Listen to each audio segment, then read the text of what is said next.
Assalamualaikum warahmatullahi wabarakatuh. A'udzubillahi minasyaitonir rajim. Bismillahirrahmanirrahim. Alhamdulillahirabbil alamin wassalatu wassalamu ala asyrafil anbiya'i wal mursalin sayyidina maulana wa nabiyyina wa habibina wa syafi'ina wa qudwatina wa uswatina Muhammadin sallallahu alaihi wasallam wa ala alihi wa ashabihi ajma'in. Allahumma faqihna fid din waftah alaina futuhal 'arifin waj'al a'malana khalisatan liwajhikal karim ya arhamar rahimin. Allahumma iftah alaina hikmatak wa inshu' alaina min khazain rahmatika ya arhamar rahimin. Rabbi shrah li sadri wa yassir li amri wahlul 'uqdatam min lisani yafqahu qawli walhamdulillahi rabbil alamin. Amin. Qala al-musannif rahimahullahu ta'ala wa nafa'ana wa iyyakum bi'ulumihi fid dharain amin. Alhamdulillah, pertama selamanya marilah sama-sama kita panjatkan setinggi-tinggi kesyukuran kita ke hadrat Allah Subhanahu wa taala kerana pada malam ini, pada malam yang penuh dengan keceriaan, pada malam yang diberkati oleh Allah Subhanahu wa taala ini, Allah taala masih lagi mengurniakan kepada kita daripada segala nikmat yang diberikan oleh Allah kepada sekalian hamba-hambanya, daripada nikmat kesihatan yang sempurna boleh sama-sama hadir pada malam ini ke rumah Allah taala ini. Kemudian Allah taala beri juga daripada nikmat panjang umur, masih lagi kita bernafas, masih lagi diberi umur oleh Allah taala kepada kita, adalah sebagai salah satu cara Allah taala masih lagi memberi peluang kepada kita untuk kita bertaubat kepada Allah taala daripada segala dosa-dosa yang telah kita lakukan. Di samping Allah taala juga memberi peluang kepada kita untuk kita terus beribadat kepada Allah dengan sebenar-benarnya. Tuan-tuan, puan-puan yang dirahmati oleh Allah Subhanahu wa taala, InsyaAllah pada malam ini kita sambung kuliah kita daripada kitab Penawar Bagi Hati, muka surat 74, pada perenggan pertengahan. Kita masih lagi berada dalam tajuk ataupun pada bab membicarakan tentang zuhud. Dari maknanya, setelah bila mana kita belajar, kita faham daripada sifat-sifat mahmudah yang diceritakan ataupun yang dibawa datang oleh pengarang Syekh Abdul Qadir Al-Mandili rahimahullah ta'ala kepada kita, maknanya pada bab yang ketiga, iaitu pada bab zuhud. Baik, dan ketahuilah olehmu, makna kata ketahuilah olehmu al-muridul ilmi, maknanya ketahuilah olehmu daripada segala orang yang belajar ilmu, sama ada dia tu daripada mukallaf yang diberi amanah oleh Allah Ta'ala untuk jadi khalifatullah, jadi khalifah atas muka bumi ini, maka ketahuilah olehmu daripada kalangan kita semua lah. Kemudian ialah bahawasanya fakir itu jadi jika ada ia terpada dengan barang yang diberi akan dia. Maknanya bila kita dalam keadaan fakir, maknanya kita tidak ada apa-apa, maka jika ada ia terpada, maknanya kita memadai, kita cukup dengan barang yang diberi akan dia. Maknanya barang yang diberi oleh Allah Ta'ala kepada dia, kepada orang fakir tersebut, dan tiada ada ia lobo pada menuntut harta. Dia maknanya kalau dah takdirnya kita daripada kalangan orang yang fakir, maka kita pun bersyukur, kita rasa cukup memadai apa Allah Ta'ala beri kepada kita, dan tidak ada kita ni tomok pada menuntut harta. Maknanya kita syukur apa yang ada, dalam masa yang sama kita tidak berhajat ataupun kita tidak tomok nak menambahkan harta. Maka kata pengarang kitab ini, maka pangkatnya maknanya kedudukannya. Nyo tu siapa? Nyo tu fakir. Maka pangkat orang tersebut hampir daripada pangkat orang yang zahid. Dia maknanya menghampiri ia pada maqam ataupun pada kedudukan orang-orang yang zahid. Maknanya kalau kita dalam keadaan fakir, kita tidak berhajat kepada benda ataupun tidak berhajat untuk menambahkan harta, kemudian kita fikir bahawa segala yang ada itu cukup kepada kita untuk kita beribadat kepada Allah, untuk kita meneruskan kehidupan kita sebagai seorang hamba atas muka bumi ini, maka pangkat kita itu seolah-olah hampir kepada orang yang zahid.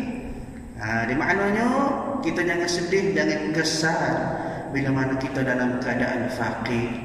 Allah Ta'ala tak tengok pada harta kita, Allah Ta'ala tak tengok kepada keadaan kita.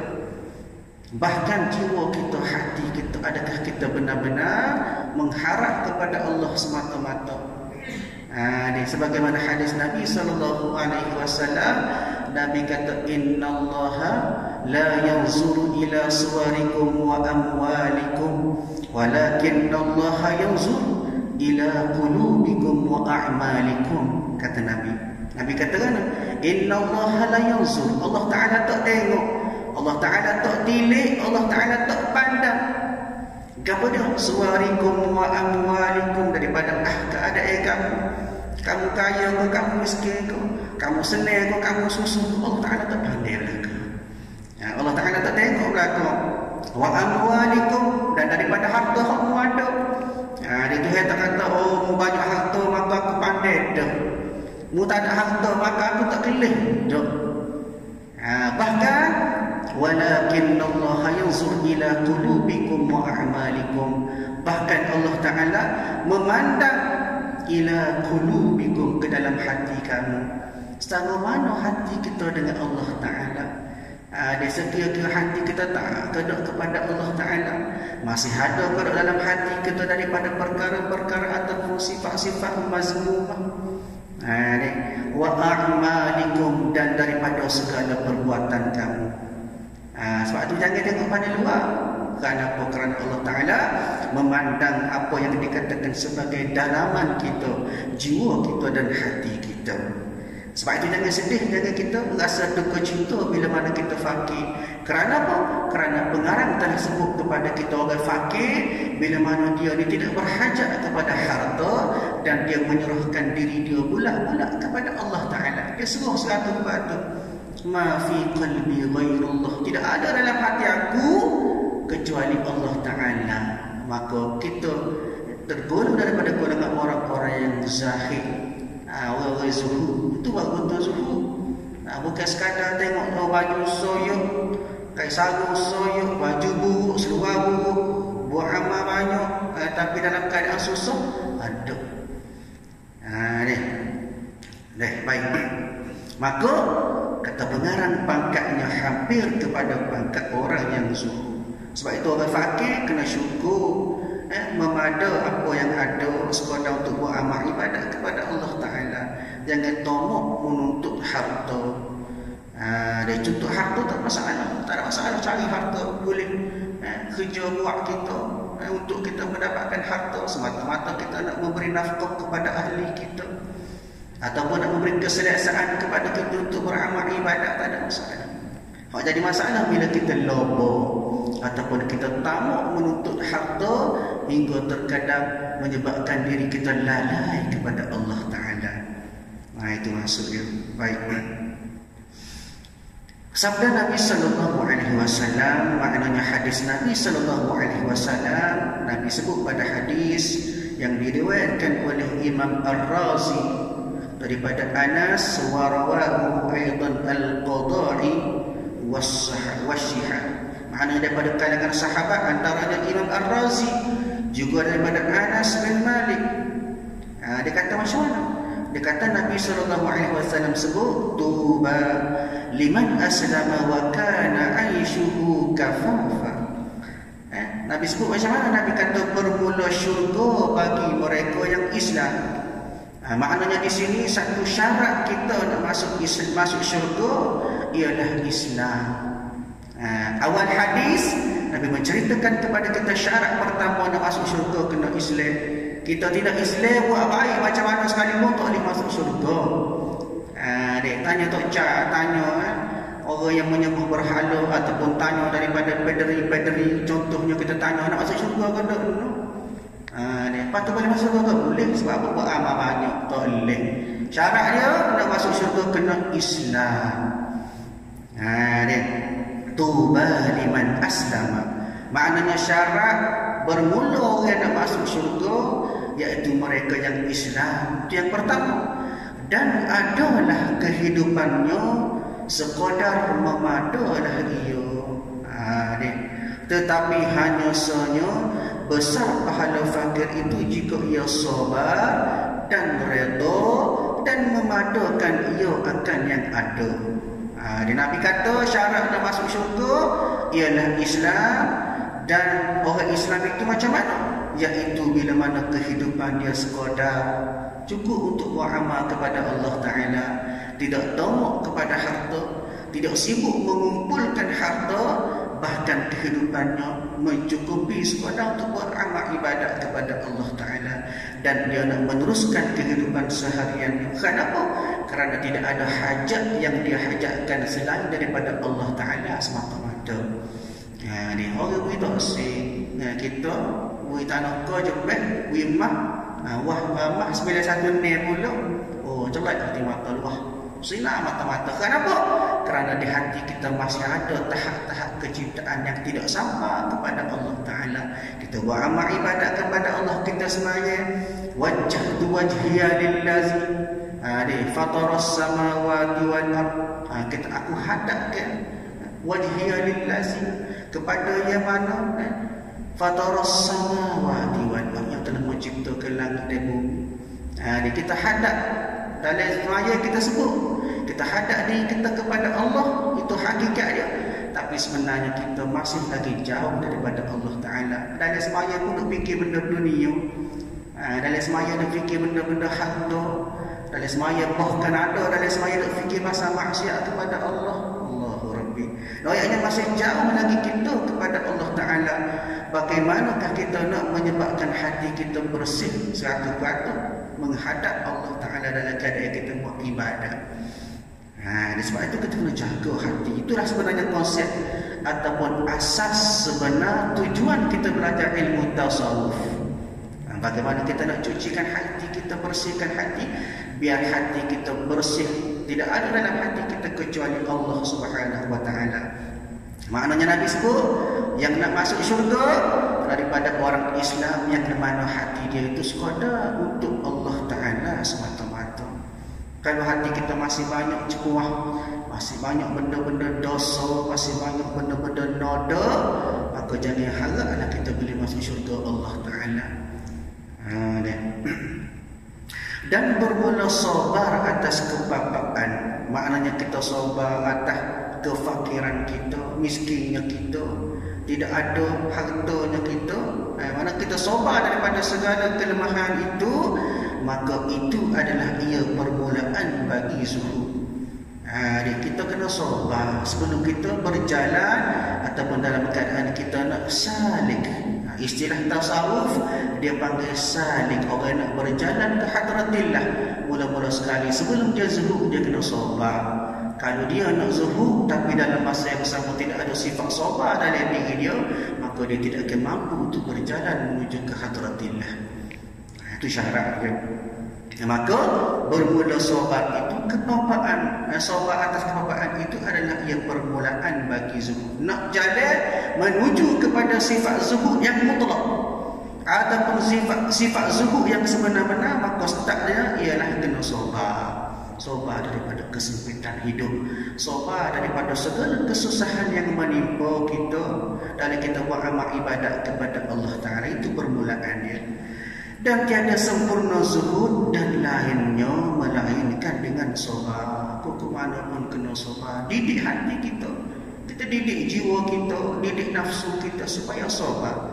Kenapa tidak sempurna daripada sifat-sifat mahmudah, kecuali dengan permulaannya ialah kita sabar untuk kita buat taat kepada Allah Ta'ala. Maka hendaklah menyebut hamba, maknanya hendaklah menyebut oleh pengarang kitab Syekh Abdul Qadir Al-Mandili rahimahullah kepada kita akan bab sabar kemudian daripada bab zuhud. Wallahu a'lam. Maknanya lepas pada habis selesai pada tajuk ini, maka pada tajuk seterusnya bab yang keempat pada menyatakan sabar. Di maknanya kesimpulan daripada sifat zuhud, apa yang penting ialah kita kena benda ni tidak hadir dengan sendiri. Perasaan zuhud bukan sekadar kita berpakaian buruk, bukan sekadar kita buat amal hingga lupa makan, lupa minum, lupa segala-galanya, tidak. Bahkan sifat zuhud yang sebenar-benar ialah dalam hati kita, tidak ada pengharapan kita selain daripada Allah Ta'ala. Buat amal kerana Allah Ta'ala, buat amal ibadat semata-mata kerana Allah Ta'ala. Harap kepada dia 100%. Jangan duk harap kepada ganjaran dunia, nak kepada habuan tu, nak kepada habuan itu. Dia buat amal, buat ibadat, kemudian kita tawakal kepada Allah. InsyaAllah jika amal kita berbetulan dengan syarak, berbetulan dengan kehendak Allah Ta'ala, maka Allah Ta'ala akan terima daripada segala amal ibadat kita tersebut. Baik, bab yang keempat, maknanya bab yang keempat maksudnya sifat yang keempat daripada sifat mahmud yang perlu ada dalam diri kita pada menyatakan sabar. Sabar ni payah. Sabar satu kesukaran bagi kita. Payah nak sabar sebenarnya. Baik. Jadi tuan-tuan dan puan yang dirahmati oleh Allah Subhanahu Wa Taala, daripada hadis ataupun daripada Al-Quran, dalil-dalil nas yang banyak kepada kita, menyebut kepada kita, bahkan kata ulama lebih daripada 70 tempat dalam Quran Allah Ta'ala menceritakan kepada kita tentang sabar. Antaranya apa nak sebut daripada surah Al-Baqarah, Allah Ta'ala kata wasta'inu bis-sabri was-salah wa innaha lakabiratun illa 'alal khashi'in, kata Allah. Surah Al-Baqarah ayat yang ke-45, Allah Ta'ala kata macam mana? Jadikanlah sabar dan solat sebagai penolong. Sabar lepas tu semaya, itu penolong sebenar-benar. Ada masalah kita semaya, kita sabar kemudian kita semaya. Dia ada orang panggil awamik ataupun penghalang-penghalang kita nak beribadat kepada Allah, maka kita sabar kemudian kita minta tolong daripada Allah Ta'ala dengan cara semaya. Ini ada masalah, kita jumpa tu bomo. Dunia lah ni ada masalah, jumpa datuk ni akak kepo masing-masing. Kamu naik dan kamu ni alhamdulillah bagus datuk. Ayatnya tidak ada pengharapan kita tidak seruh kepada Allah Ta'ala. Sedangkan Allah Ta'ala sebut kepada kita bila mana ada masalah, jadikan sabar tu yang pertama. Dia sabar di atas segala dugaan, sabar atas segala bala yang Allah Ta'ala beri kepada kita. Kemudian kita minta tolong, kita bermunajat kepada Allah dengan cara kita semaya. Minta tolong kepada Allah. Kenapa? Kerana Allah Ta'ala jualah yang menghadirkan kepada kita daripada masalah-masalah sebagai satu tanda ujian kepada kita, nak tahu kita beriman ataupun tidak. Dan sesungguhnya yang demikian itu amat berat. Ini maknanya sifat sabar dan juga semaya itu merupakan satu perkara yang berat. Kata ulama, la thaqilatun 'ala nafs. Satu benda yang berat bagi hawa nafsu. Acu nak semaya nafsu lain, acu nak sabar nafsu lain. Sebab tu jadi payah. Kecuali illa 'alal khashi'in, kata Allah, kecuali bagi orang-orang yang khusyuk. Maknanya khusyuk, hati dia tetap kepada Allah Ta'ala, tidak ada benda lain dari hati dia kecuali Allah Ta'ala, itu dipanggil khusyuk. Kalau kita semaya ada lagi benda lain dalam hati kita, ingat anak koci mutu duk mana, ingat selipar baru duk luar, ingat benda-benda dunia, maka hati kita tidak khusyuk dalam semaya tersebut. Kena jaga. Baik, begitu juga banyak lagi dalil-dalil, antaranya Allah Ta'ala sebut daripada surah Al-Baqarah juga, innal ladzina amanu ista'inu bis-sabri was-salah innallaha ma'as sabirin. Wahai orang-orang yang beriman, kata Allah, kau jadikanlah sifat sabar dan salat sebagai penolongmu, sesungguhnya Allah bersama dengan orang-orang yang sabar. Kita kena ingat, ada masalah, Allah Ta'ala adalah tempat pertama yang kita cari. Dia ada masalah, ada kehidupan kita tak tentera, jiwa kita tak tentera, malah amal ibadat, semua itu dikira sebagai awam, semua itu dikira sebagai masalah kita sebagai nak jadi mukmin yang beriman, bertakwa kepada Allah. Cara dia minta tolong dengan Allah Ta'ala. Dia beri masalah kepada kita dan dialah yang mampu menyelesaikan masalah tersebut. Sebab itu banyakkan bermunajat kepada Allah Ta'ala. Dia kemudian banyak lagi dalil-dalil daripada Al-Quran dan Al-Hadis menceritakan kepada kita apa yang dikatakan sebagai sabar. Ketahuilah olehmu, maknanya ketahuilah daripada kita semua sekalian mukallaf yang diberi tanggungjawab untuk kita mentadbir alam ini, bahawasanya sabar itu menahan diri daripada marah. Apa dia maksud sabar? Sabar ialah kita tahan diri kita. Imsakun, kita tahan, kita diri kita daripada marah atas sesuatu yang tiada disukainya. Di bahasa tak kena, tak belakang, tak kena selalu. Bahasa nak marah selalu. Tak kira lah. Daripada segala benda yang berlawanan dengan hawa nafsu kita. Bahasa nak marah. Maya lama sikit marah. Tok email baca panjang sikit marah. Kapur lahir lah, kapur ni tak apa. Alhamdulillah bagus-bagus. Ni.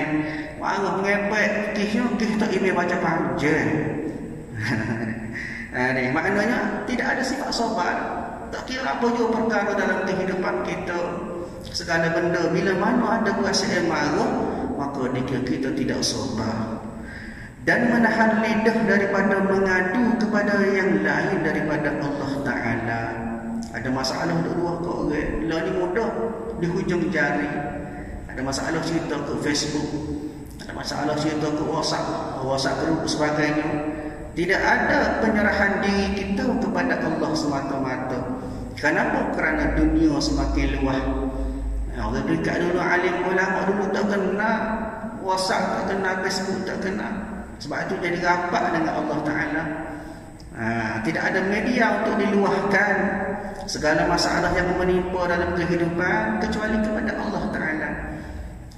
Ni mana orang yang sabar ialah orang yang dapat tahan daripada kita mengadu lain daripada Allah Ta'ala, dan juga kita dapat sabar di kita atas benda yang berlawan dengan nafsu kita. Baik, berkata Al-Imam Al-Ghazali rahimahullah ta'ala. Al-Imam Al-Ghazali merupakan daripada Hujjatul Islam, gelaran dia Hujjatul Islam, dan salah seorang daripada wali Allah Ta'ala. Di dalam kitab Al-Arba'in, dalam kitab Al-Arba'in dia, Imam Al-Ghazali dia kata macam mana? Bermula hakikat sabar, maknanya hakikat sabar, maknanya sifat sabar yang sebenar-benar itu tetap yang membangkitkan akan agama pada melawan yang membangkitkan keinginan nafsu. Sabar-sabar, kata Imam Al-Ghazali, apa dia kat sabar? Sabar itu ialah kita tetap kita kemah benda yang boleh bawa kepada agama. Hak mana kita sokong tentang agama, kita gagahkan ia tersebut dalam hati kita, pada jiwa kita, pada af'al kita, perbuatan kita dan ikrar kita, serta pada masa yang sama kita lawan benda yang boleh membawa kepada keinginan nafsu. Itu dia panggil sabar. Kita sabar. Contoh, benda yang boleh membawa kepada agama dia. Contoh jihad. Jika kita tak usia jihad takut, tapi kerana kita lawan, kita sabar, maka itu sabar yang sebenar-benar. Begitu juga yang paling mudah dalam kehidupan kita nak buat ibadat. Ibadat merupakan benda yang boleh bawa kepada agama. Kita sabar. Bangun sembahyang subuh, kita sabar. Nak buat ibadat, maka itu dipanggil sabar yang sebenar-benar. Begitu juga dalam amal ibadat yang lain, benda-benda yang boleh bawa kepada mengangkat kepada agama kita, kita sabar dalam buat amal ibadat kepada Allah, maka itu sabar yang sebenar-benar. Begitu juga pada melawan akan yang membangkitkan keinginan nafsu. Contoh, kita kata nafsu nak makan banyak, kita pun sabar, kita daripada makan banyak. Itu sabar yang sebenar-benar. Daripada segala benda yang nak kepada nafsu, nak makan sedap, nak tidur sedap, berlakulah hak mana hak tu dengan nafsu tu, kita sabar, maka itulah dipanggil sebagai hakikat sabar. Tak payah sebenarnya sabar. Tak nanti kau orang nak kocok kepala kita pakai kemah sabar. tidak tu zahir semata-mata. Sabar ialah kita tahan supaya kita mampu beribadat kepada Allah, dalam masa yang sama kita mampu untuk kita tahan, kita sabar atas diri kita daripada kita ikut hawa nafsu. Jadi tuan-tuan puan-puan, bila sebut nafsu ni banyaklah. Nafsu satu benda yang amat besar, satu benda yang menjadi salah satu daripada awaqib ataupun penghalang kita beribadat kepada Allah Subhanahu wa taala. Ni banyak antara dalil-dalil Allah Taala sebut. Begitu juga kita ambil contoh Allah Taala sebut bagaimana satu dalil yang menyatakan kepada kita orang yang turut nafsu ni tuan-tuan diumpama oleh Allah Subhanahu wa taala seperti mana anjing yang menjulurkan lidah. Bila sebut anjing, tak ada dalam benda antara benda yang terjadi satu dosa yang besar. Ada satu benda yang satu najis yang besar kepada kita. Allah Taala sebut watlu alaihim naba alladhi atainahu ayatina. Diambil daripada ayat 175 dan 176. Allah Taala daripada surah Al-A'raf, Allah Taala katakan, dan bacakanlah kepada mereka berita yang telah kami ajarkan kepada mereka. Lalu ia lepas, maka syaitan mengikutinya dan jadilah ia daripada kalangan orang sesat. Kalau kami kehendaki, maka kami angkat darjatnya dengan ayat-ayat itu. Tetapi jika ia condong kepada dunia dan mengikuti hawa nafsu, maka perumpamaannya adalah seperti anjing. Jika kamu menghalaunya, dijulurkan lidahnya, dan jika kamu membiarkan ia menjulurkan lidahnya juga. Sebenarnya boleh tengok daripada surah Al-A'raf ayat 175, 176, Allah Ta'ala sebut dengan jelas. Orang yang turut nafsu, kata Allah Ta'ala, diumpama seperti anjing. Kita tak sedar. Kenapa? Kerana nafsu ni benda dalam, benda tak nampak. Cuba kan nafsu tu jokoh seperti itu. Maka secara jelas kita boleh hambak, kita boleh halau, kita boleh jauhkan diri kita daripada nafsu. Masalahnya ialah bila mana nafsu itu berada dalam diri kita. Sebagaimana disebut oleh para ulama rahimahullah kepada kita, hakikat penciptaan akal dan juga nafsu. Benda ni apa cerita daripada sebelum ini, bagaimanakah hakikat Allah Ta'ala buat nafsu dan juga Allah Ta'ala buat akal. Pada awal kejadiannya, maka setelah mana selesai Allah Ta'ala buat akal, Allah Ta'ala buat nafsu, maka Allah Ta'ala panggil, wahai akal, kemarilah kamu. Jadi Allah Ta'ala tanya, man ana wa man anta, siapa aku, siapa mu? Maka akal menjawab, anta rabbi wa ana abduka dhaif. Kata akal, mu ni Tuhan aku ni pula hamba-Mu yang lemah. Itu akal. Sebab itu akal dicipta sebagai sebaik-baik kejadian. Tu Allah Ta'ala buat dengan kebijaksanaan akal. Dia faham apa hakikat kejadian dia.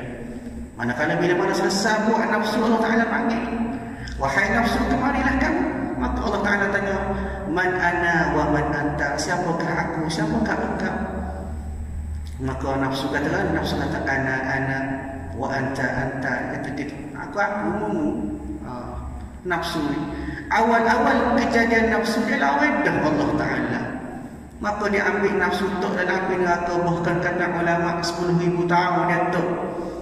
Setengah ulama kata 7,000 tahun tok dalam api neraka. Ambil warnai pula, tanya pula soalan yang sama, man ana wa man anta. Maka begitu juga jawapan yang diberikan oleh nafsu kepada Allah Ta'ala. Lawan semua nafsu ni. Bahkan kata ulama setelah itu diambil, dikurung, tambah pula 70,000 tahun lagi dalam keadaan tidak diberi apa-apa. Maknanya dibuat supaya nafsu itu berpuasa. Maka dalam keadaan lembek lotek, dipanggil naik semula. Maka lepas itu bila tanya, man ana wa man anta, maka pada ketika itu nafsu barulah jawab, anta rabbi wa ana abduka dhaif. Dia, engkau lah Tuhanku dan aku hamba-Mu yang lemah. Ayatnya satu pandangan ataupun satu cerita yang dibawa oleh para ulama kepada kita, bagaimanakah kejadian akal yang liar. Payahlah kita nak tundukkan akal, dan kita nak tundukkan nafsu tadi. Akal dijadikan dengan sebaik-baik kejadian. Laqad khalaqnal insana fi ahsani taqwim, kata Allah. Dia laqad khalaqnal insan, maka sesungguhnya diciptakan manusia fi ahsani taqwim, dalam keadaan sebaik-baik kejadian. Kenapa? Kerana ada akal. Ini. Kemudian maka nafsu dicipta dalam keadaan yang liar. Innan nafsa la'ammaratun bisu, sungguhnya nafsu amarah membawa kepada kejahatan. Ayatnya di sini tuan-tuan, perbezaan bagaimanakah penciptaan akal yang baik serta diciptakan nafsu dalam keadaan sentiasa berlawanan dengan fitrah kejadian manusia. Kena ingat, pokok mana kita kena ikhtiar supaya kita menundukkan daripada nafsu-nafsu kita. Ini maknanya kita kena lawan, kita kena sabar daripada perkara-perkara yang boleh membawa kepada keinginan nafsu kita. Puasa nak makan sedap, kita puasa. Puasa nak minum teh susu, minum air masak. Ini tak puasa minum air masak, minum teh obeng. Lawan. Tapi di sini tuan-tuan, maknanya satu cara ataupun satu galakan kita nak menekan hawa nafsu kita ialah dengan cara kita puasa. Banyakkan berpuasa supaya nafsu kita itu dalam keadaan letih. Kerana apa? Kerana manusia padanya dua buah tentera yang berlawan keduanya. Maknanya dalam diri manusia ada dua perkara yang sentiasa berlawan, sentiasa tidak berlaku pada angin ataupun tidak sentiasa berlawan pada perkara-perkara kebaikan. Apa dia? Yang pertama akal. Kata ulama ataupun kata ahli tafsir mengatakan bahawa kalimah akal ataupun perkataan aqlun disebut dalam Quran sebanyak 41 kali. Dan segala yang membangkitkannya, dan yang kedua apa dia? Syahwat. Syahwat ni nafsu lah. Disebut oleh ulama tafsir bahawa disebut perkataan asy-syahwat sebanyak 21 kali. Banyak pendapat lah, boleh tengok. Dan segala yang menyerunya. Maknanya tuan-tuan, dalam diri kita tidak lain tidak bukan dua benda yang sentiasa berlawan. Kalau kita pandai mengimbangi akal, kita pandai guna akal yang baik, maka boleh bawa kepada perkara kebaikan. Dan kalau jiwa kita, hati kita sentiasa turut kepada benda buruk, benda jahat, benda maksiat, maka hati kita itu cenderung kepada hawa nafsu. Ini baik. Dan insyaAllah kita sambung kuliah kita pada masa akan datang. Maka jika yang menang yang menyeru agama, nescaya telah hasil pangkat sabar. Wallahu a'lam bishawab. A'udzubillahi minasyaitonir rajim. Bismillahirrahmanirrahim. Alhamdulillahirabbil alamin wassalatu wassalamu ala asyrafil anbiya'i wal mursalin wa ala alihi wa ashabihi ajma'in. Allahumma inna nas'aluka ridhaka wal jannata wa na'udzubika min sakhatika wan nar. Allahumma innaka 'afuwun karimun tuhibbul 'afwa fa'fu 'anna wa 'an walidina wa 'an جميع المسلمين والمسلمات والمؤمنين والمؤمنات برحمتك يا ارحم الراحمين. ربنا آتنا في الدنيا حسنه وفي الاخره حسنه وقنا عذاب النار. وصلى الله على سيدنا محمد وعلى اله واصحابه اجمعين والحمد لله رب العالمين. السلام عليكم ورحمه الله وبركاته.